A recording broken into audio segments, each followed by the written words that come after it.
To get into the hospital, Popeye came up with a ridiculous plan. He sawed off both wings of an airplane, hoping to crash from a great height. But just when he thought everything was going perfectly, the plane slammed into the ground. The medics rushed over, completely ignored Popeye, and loaded the airplane into the ambulance instead. Popeye froze in disbelief. The only reason Popeye wanted to get into the hospital was to get closer to Olive, who worked there. One day, Popeye and Bluto were working at the shipyard when Olive walked past them. The two sailors couldn't take their eyes off her. They were so distracted that they didn't even notice the ship coming straight at them. As soon as Olive disappeared, they jumped into a small boat and chased after her. Before long, they reached the hospital where she worked. But the moment they walked inside, Olive grabbed both of them and threw them back out. She explained that it was an orthopedic hospital, and unless they had broken bones, they couldn't come in. Hearing that, the two of them were overjoyed. They immediately started looking for ways to injure themselves. Bluto first went to a crumbling wall. He kicked away the wooden supports, expecting it to collapse on him, but he didn't realize he was standing in front of a window, and his plan failed. Meanwhile, Popeye spotted a road roller. As it rolled closer, he lay down in front of it, but just before it could crush him,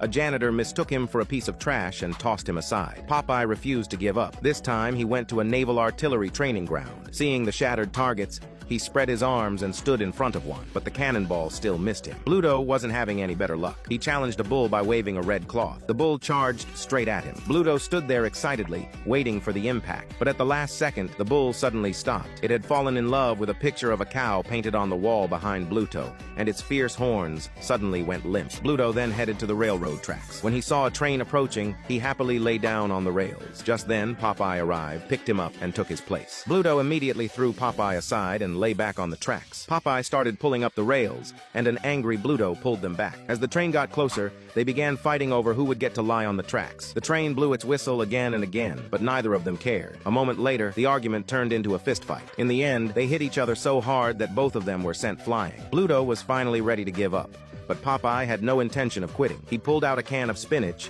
and forced it into Bluto's mouth. The spinach instantly filled Bluto with incredible strength. Eager to release all that power, he charged at Popeye. Popeye accepted every attack with an excited grin. At last, Bluto landed a tremendous kick that sent Popeye flying straight into the hospital and into Olive's arms. But instead of taking him inside, Olive threw him out the window into a trash can. The place where she worked wasn't a hospital for people, it was a veterinary hospital for cats and dogs. So the two immediately started pretending to be cats and dogs, but things still didn't go their way. This time, they were suspected of having rabies and were taken in for treatment.